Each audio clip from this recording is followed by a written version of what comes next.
എല്ലാവർക്കും സുഖാണെന്ന് വിശ്വസിക്കുന്നു. ഡെയിലി അപ്ഡേറ്റിലേക്ക് എല്ലാവർക്കും സ്വാഗതം.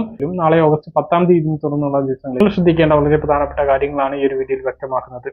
വീഡിയോയുടെ വിശദാംശങ്ങളിലേക്ക് കടക്കുന്ന മുമ്പ് കൂടുതൽ ആളുകളിലേക്ക് ഇൻഫർമേഷൻ എത്താൻ വേണ്ടി തീർച്ചയായിട്ടും നിങ്ങളും ഷെയർ ചെയ്യുക, ലൈക്ക് ചെയ്യുക, ഫേസ്ബുക്കിലൂടെ കാണുന്ന ആളുകൾ ഫോളോ ചെയ്യുക. വീഡിയോയുടെ വിശദമായ വിവരങ്ങളിലേക്ക് വരാം. ക്ഷേമ പെൻഷൻ മസ്റ്ററിംഗ് ഇനിയും ചെയ്തിട്ടില്ലേ എങ്കിൽ ശ്രദ്ധിക്കണം, നിങ്ങളുടെ പെൻഷൻ റദ്ദാകും. ഓണത്തോടനുബന്ധിച്ച് വിതരണം ചെയ്യുന്ന 2 മാസത്തെ പെൻഷൻ 3200 പോലും കിട്ടാൻ സാധ്യതയില്ല. 2023 ഡിസംബർ 31 വരെ പെൻഷൻ ഗുണഭോക്താക്കളായിട്ടുള്ള എല്ലാവരും മസ്റ്ററിംഗ് ചെയ്യണം. ഇത് വീണ്ടും പറയുന്നത് കൊണ്ട് അസ്വസ്ഥപ്പെടേണ്ടതില്ല. നിരവധി പേർ, അതായത് ലക്ഷക്കണക്കിന് ആളുകൾ ഇനിയും മസ്റ്ററിംഗ് പൂർത്തീകരിക്കാനുണ്ട്. ഈ മാസം 24 വരെയാണ് ഇത് പറഞ്ഞിട്ടുള്ളത്. ഇത് ചെയ്തിട്ടില്ല എങ്കിൽ സെപ്റ്റംബർ മാസം മുതൽ ഇവർക്ക് പെൻഷൻ ഇല്ല. പെൻഷൻ മസ്റ്ററിംഗ് 24-ന് കഴിഞ്ഞതിന് ശേഷമായിരിക്കും ഈ മാസത്തെ പെൻഷൻ വിതരണവുമായി ബന്ധപ്പെട്ട അറിയിപ്പ് വരിക. അപ്പോൾ അതിന് ശേഷം വിതരണം ചെയ്യുന്ന പെൻഷൻ മസ്റ്ററിംഗ് ചെയ്യാത്തവർക്ക് കിട്ടാൻ സാധ്യതയില്ല. അക്ഷയ കേന്ദ്രങ്ങളിലെത്തിയാണ് മസ്റ്ററിംഗ് പൂർത്തീകരിക്കേണ്ടത്. ശാരീരിക മാനസിക വെല്ലുവിളികൾ നേരിടുന്നവർ, കിടപ്പ് രോഗികൾ, വൃദ്ധജനങ്ങൾ എന്നിങ്ങനെ അക്ഷയ കേന്ദ്രങ്ങളിൽ എത്താൻ കഴിയാത്ത ഗുണഭോക്താക്കൾ ആ വിവരം വാർഡ് മെമ്പർ മുഖേനയോ കുടുംബാംഗങ്ങൾ വഴിയോ തദ്ദേശ സ്ഥാപന സെക്രട്ടറിയെ അറിയിക്കേണ്ടതാണ്. മറ്റു പ്രധാനപ്പെട്ട അറിയിപ്പ്: ഭർത്താവ് മരണപ്പെടുകയോ 7 വർഷത്തിലധികമായി ഭർത്താവിനെ കാണാതാവുകയോ ചെയ്ത സ്ത്രീകളുടെ ക്ഷേമം ഉറപ്പാക്കാൻ സംസ്ഥാന സർക്കാർ നടപ്പിലാക്കുന്ന സാമൂഹ്യ സുരക്ഷാ പദ്ധതിയാണ് വിധവാ പെൻഷൻ.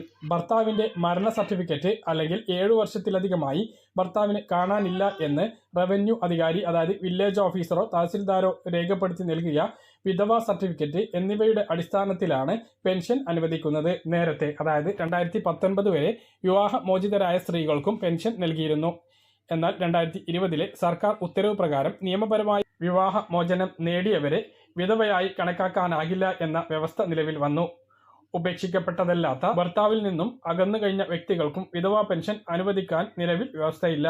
നിലവിൽ സംസ്ഥാനത്ത് 15 ലക്ഷത്തിലധികം പേർക്ക് വിധവാ പെൻഷൻ ലഭിക്കുന്നുണ്ട്. ഓൺലൈനായി സേവന വെബ്സൈറ്റ് മുഖേനയാണ് അപേക്ഷ നൽകേണ്ടത്. ബന്ധപ്പെട്ട രേഖകൾ മുഖാന്തരം അപേക്ഷ നൽകുന്ന സമയത്ത് അതാത് തദ്ദേശ സ്ഥാപനങ്ങൾ വീടുകൾ സന്ദർശിച്ച് പരിശോധന നടത്തും.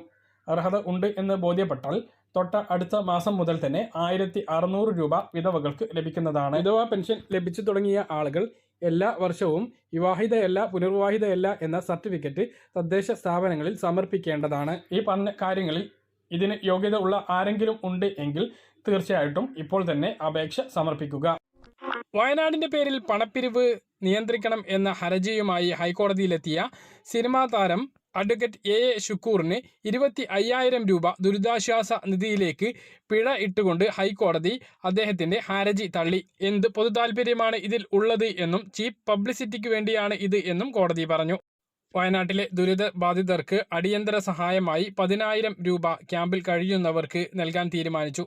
ജീവനോപാധി നഷ്ടപ്പെട്ട കുടുംബത്തിലെ പ്രായപൂർത്തിയായ ഓരോ അംഗത്തിനും പ്രതിദിനം 300 രൂപ നൽകാനും സർക്കാർ തീരുമാനിച്ചു. ദുരന്ത സാധ്യത മേഖല കണ്ടെത്തണം എന്നും സംസ്ഥാന പരിസ്ഥിതി ഓഡിറ്റിംഗ് നടത്തണമെന്നും ഹൈക്കോടതി വ്യക്തമാക്കി. കോടതി സ്വമേധയാ അമിക്കസ് ക്യൂരിയെ നിയമിച്ചിട്ടുണ്ട്.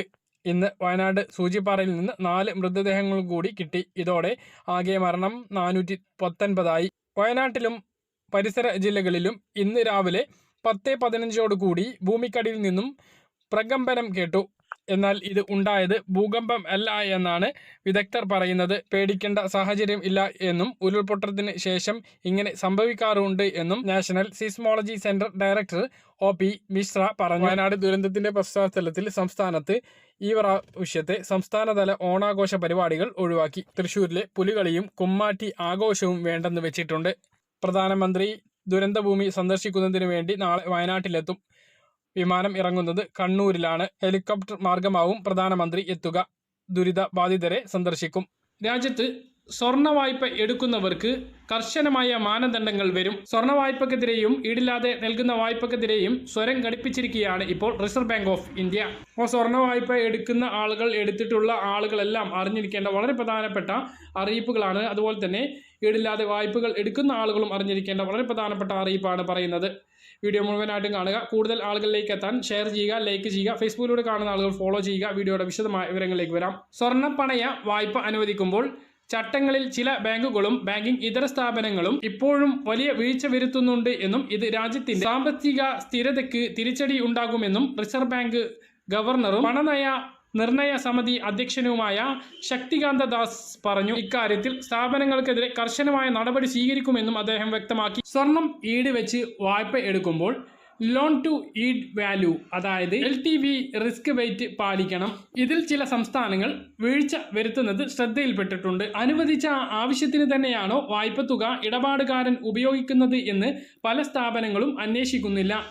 ഇത്തരം നടപടികൾ വായ്പാ തുക ഫലപ്രദമല്ലാത്ത മേഖലകളിലോ ഊഹക്കച്ചവടത്തിലോ ചെന്നെത്തിയേക്കാം. ചില സ്ഥാപനങ്ങൾ ഭവന വായ്പകൾ ഉൾപ്പെടെയുള്ളവയിൽ ചട്ടവിരുദ്ധമായി ടോപ്പ് അപ്പ് അനുവദിക്കുന്നതും ശ്രദ്ധയിൽപ്പെട്ടിട്ടുണ്ട് എന്നും RBI ഗവർണർ ശക്തികാന്ത ദാസ് പറഞ്ഞു. സ്വർണ്ണ വായ്പയിൽ മാത്രമല്ല, പ്രത്യേകിച്ച് ഈടൊന്നും വാങ്ങാതെ വൻതോതിൽ വ്യക്തിഗത വായ്പകൾ വിതരണം ചെയ്യുന്നതിലും റിസർവ് ബാങ്കിന് ആശങ്കയുണ്ട്. ഇത്തരം സുരക്ഷിതമല്ലാത്ത വായ്പകൾ അതായത് അൺസെക്യൂർഡ് ലോണുകൾ കുറയ്ക്കേണ്ടത് ധനകാര്യ സ്ഥാപനങ്ങളുടെയും ബാങ്കിംഗ് സംവിധാനത്തിൻ്റെയും സാമ്പത്തിക ആരോഗ്യം നിലനിർത്താൻ അനിവാര്യമാണ് എന്നും RBI ഗവർണർ പറഞ്ഞു. ഈടില്ലാത്ത വ്യക്തിഗത വായ്പകൾ വിതരണം ചെയ്യുമ്പോൾ കരുതലുണ്ടാകണം. ഈട് വെച്ചിട്ടില്ലാത്ത ഇത്തരം വായ്പകൾ ചിട്ടാക്കടമായി മാറാൻ സാധ്യതയുണ്ട്.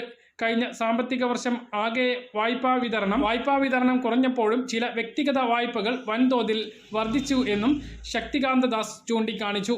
നമ്മൾ ഓരോരുത്തരും സ്വർണം വാങ്ങുന്നത് അത് ഒരു മൂല്യമുള്ള വസ്തു ആയതിനാലാണ്. നമുക്ക് എന്ത് ആവശ്യം വന്നാലും ഇപ്പോൾ സഹകരണ മേഖലയിലായാലും മറ്റ് ധനകാര്യ സ്ഥാപനങ്ങളിലായാലും സ്വർണം വെച്ച് പണം പെട്ടെന്ന് കിട്ടും എന്നുള്ളതാണ് ആശ്വാസം. അതിലൊരു നിയന്ത്രണം വേണമെന്നാണ് ഇപ്പോൾ RBI ഗവർണർ വ്യക്തമാക്കിയിട്ടുള്ളത്. 2 മാസം മുമ്പാണ് ധനകാര്യ സ്ഥാപനങ്ങൾ സ്വർണ്ണ വായ്പകളിൽ പരമാവധി 20,000 രൂപയെ ഇടപാടുകാരന് നേരിട്ട് കയ്യിൽ നൽകാൻ പാടുള്ളൂ എന്ന് വ്യക്തമാക്കിയിരുന്നു. അതിന് പിന്നാലെയാണ് ഇപ്പോൾ സ്വർണ്ണ വായ്പക്കാരൻ എന്തിനാണ് സ്വർണ്ണ വായ്പ എടുക്കുന്നത് എന്ന് ധനകാര്യ സ്ഥാപനങ്ങൾ അറിയണം എന്ന് RBI ഇപ്പോൾ വ്യക്തമാക്കിയിട്ടുള്ളത്. ഇതുമായി ബന്ധപ്പെട്ട നടപടികൾ കർശനമാക്കുകയാണ് എങ്കിൽ പെട്ടെന്നൊരാവശ്യത്തിന് സ്വർണ്ണപ്പണയം എന്നുള്ളതിന് തിരിച്ചടി ഉണ്ടായേക്കാം. അതുപോലെ ബാങ്കുകൾ നൽകുന്ന വ്യക്തിഗത വായ്പയിലും നിയന്ത്രണം വേണം എന്നാണ് RBI ഇന്നലെ നയ അവലോകന യോഗത്തിൽ വ്യക്തമാക്കിയിട്ടുള്ളത്. നയ അവലോകന യോഗത്തിൽ RBIയുടെ റിപ്പോ നിരക്കിൽ 9ാം തവണയും മാറ്റം വരുത്താതെ തുടരാൻ തീരുമാനിച്ചിട്ടുണ്ട്.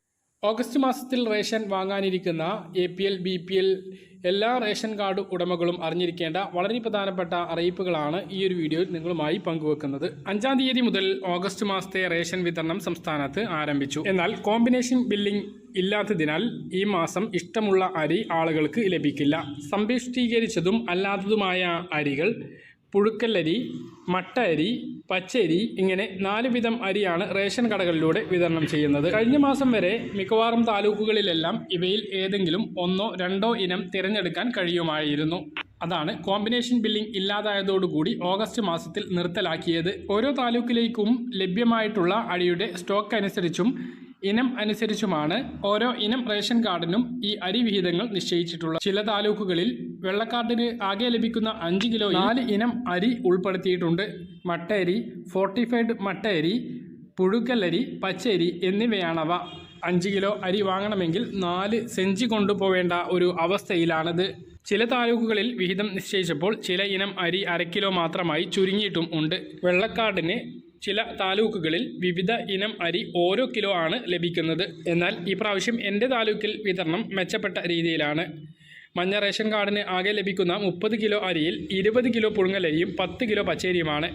ഈ 2 കിലോ അരി മാത്രമാണ് വിതരണം ചെയ്യുന്നത്. പിങ്ക് റേഷൻ കാർഡിൽ ഒരാൾക്ക് 4 കിലോ അരിയാണ് ലഭിക്കുന്നത്. അതിൽ 3 കിലോ പുഴുങ്ങലരിയും 1 കിലോ പച്ചരിയുമാണ്. അതും കുഴപ്പമില്ലാത്ത വിതരണം തന്നെയാണ്. നീല റേഷൻ കാർഡിലേക്ക് വന്നാലും അങ്ങനെ തന്നെയാണ്. നീല റേഷൻ കാർഡിൽ ലഭിക്കുന്ന അരി മുഴുവൻ പുഴുങ്ങലരിയാണ്. സ്പെഷ്യൽ അരിയായി കൊണ്ട് ലഭിക്കുന്ന 4 കിലോ അരിയിൽ 2 കിലോ പുഴുങ്ങലരിയും 2 കിലോ പച്ചരിയുമാണ്. ഞങ്ങളുടെ താലൂക്കിൽ വെള്ള റേഷൻ കാർഡിന് 2 ഇനം അരി മാത്രമാണ് ലഭിക്കുന്നത്. 5 കിലോ അരിയിൽ 3 കിലോ പുഴുങ്ങലരിയും 2 കിലോ മട്ടരിയുമാണുള്ളത്. എന്നാൽ കൂടുതൽ താലൂക്കുകളിൽ ഇതല്ല അവസ്ഥ. ഒരു റേഷൻ കാർഡിൽ തന്നെ 4 ഇനം അരി വിതരണം ചെയ്യേണ്ടി വരുന്നത് കൊണ്ട് തന്നെ റേഷൻ വ്യാപാരികൾക്കും വാങ്ങുന്നവർക്കും ഇത് വലിയ ബുദ്ധിമുട്ടുണ്ടാക്കുന്നുണ്ട്. ഇതിൻ്റെ ബുദ്ധിമുട്ട് അവസാന ദിവസങ്ങളിലാണ് അനുഭവിക്കുക. റേഷൻ കടയിൽ തിരക്ക് കൂടുമ്പോൾ ഒരാൾക്ക് തന്നെ ഒരുപാട് തവണ തൂക്കി നൽകേണ്ട ഒരു സാഹചര്യം ഉണ്ടാകും. അത് വിതരണത്തിൽ പ്രതിസന്ധി ഉണ്ടാക്കും. മാത്രമല്ല അനുവദിച്ചിട്ടുള്ള ഏതെങ്കിലും ഒരു അരി സ്റ്റോക്കില്ല എങ്കിൽ അത് വരുമ്പോൾ കാർഡുടമ വീണ്ടും റേഷൻ കടയിലെത്തി ആ അരി വാങ്ങേണ്ട സാഹചര്യം ഉണ്ടാകും. ഓണക്കാലത്ത് കോമ്പിനേഷൻ ബില്ലിംഗ് നിർത്തരുത് എന്ന് ആവശ്യപ്പെട്ട് Kerala state retail ration dealers association ഭക്ഷ്യമന്ത്രിക്ക് കത്ത് നൽകിയിരുന്നു എങ്കിലും അത് പരിഗണിച്ചില്ല. കെട്ടിക്കിടക്കുന്ന അരി വിഹിതം വിറ്റ് തീർക്കാനാണ് എന്നാണ് ലഭിക്കുന്ന വിവരങ്ങൾ. അടുത്ത അറിയിപ്പ്, സംസ്ഥാനത്ത് ഓണത്തോടനുബന്ധിച്ച് ഭക്ഷ്യക്കിറ്റും അതുപോലെ സൗജന്യ പഞ്ചസാരയും വിതരണം ചെയ്യും എന്ന് പറഞ്ഞിട്ടുണ്ട് എങ്കിലും ഓഗസ്റ്റ് മാസത്തിൽ അത് തുടങ്ങുന്നതുമായി ബന്ധപ്പെട്ട അറിയിപ്പൊന്നും ഇതുവരെ എത്തിയിട്ടില്ല.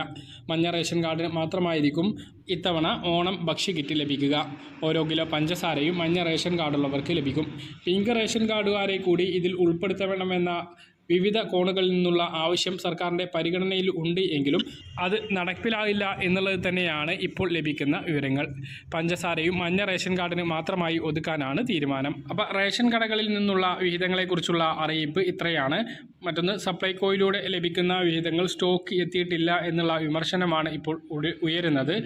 സപ്ലൈകോ സൂപ്പർ മാർക്കറ്റുകളിലും പീപ്പിൾ ബസാറുകളിലും 50-50 പദ്ധതി പ്രകാരം 50 ഇനം സബ്സിഡി ഇതര സാധനങ്ങൾക്കുള്ള വിലക്കുറവ് തുടരുക. പറഞ്ഞ കാര്യങ്ങൾ കൃത്യമായിട്ട് മനസ്സിലാണെന്ന് കരുതുന്നു. ഇതുപോലുള്ള ഇൻഫർമേഷൻ ലഭിക്കാൻ ചാനൽ സബ്സ്ക്രൈബ് ചെയ്യുക, ബെൽ ഐക്കൺ എനേബിൾ ചെയ്ത് വെക്കുക. മറ്റൊരു വീഡിയോയുമായി നമുക്ക് കാണാം. ദൂരെ ബൈ.